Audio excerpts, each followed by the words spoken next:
এইখন বিহু শ্ৰদ্ধাৰ আমাৰ অসমবাসীক আমি ধন্যবাদ জ্ঞাপন কৰিছোঁ যে এইখন বিহু অতীজৰ পৰাই পুৰণি মানে ধৰক 20তম আজি 20তমলৈ আহি পাইছে।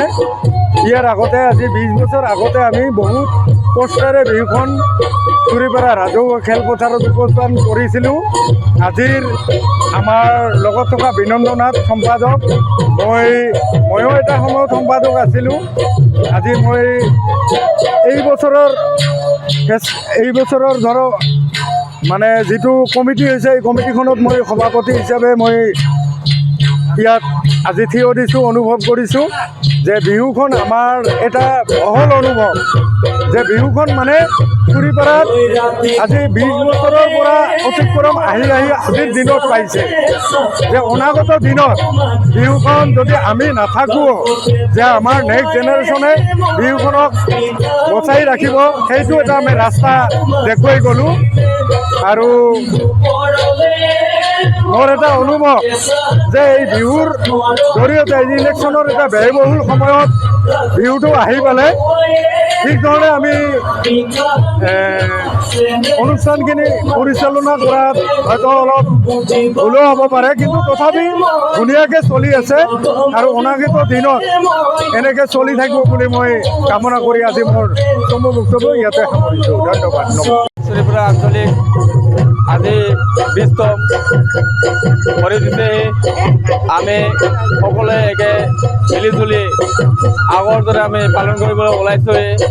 কিন্তু এটা দুখৰ বিষয়, আমি যোৱাবালি যেনেকৈ আমি এই উদযাপন কৰিছিলোঁ কিন্তু এইবেলি ইমান আমি সক্ষম হোৱা নাই। কাৰণ আগন্তুক আমাৰ যিহেতু ইলেকশ্যনৰ কিবা হিচাপি দিয়াৰ কাৰণে খুব ধুমধামেৰে আমি ভাবিছিলোঁ যে চেকখন আমি সন্মত নহ'ম এইখন ৰিলিজ কৰাৰ কাৰণে, কিন্তু তথাপি আমি বহুত প্ৰচেষ্টা চলাই এইবেলি আমি চেকখন ধুমধামেৰে আমি কি কৰি আৰু এই অনুষ্ঠানখন আমি আয়োজন কৰিবলৈ সক্ষম হৈছোঁ। আৰু ইয়াৰ মাজেৰে আমি ৰাইজক এইখিনিয়ে জনাম যে বিহু আমাৰ এটা অসমৰ সম্পদ আৰু এই বিহুৰ যোগেদি যাতে সকলোৱে মিলা প্ৰীতিৰে আৰু এনাজৰিৰে আমি সকলোৱে একেলগে মিলিজুলি বাস কৰি থাকিব পাৰোঁ, এইখিনিয়ে মোৰ অনুৰোধ ৰাইজলৈ থাকিব। আৰু অনাগত দিনত আমি ইয়াতকৈ আৰু বহুত ধুনীয়াকৈ আমি অনুষ্ঠানখন চলাই নিয়াৰ আমি চেষ্টা কৰিম।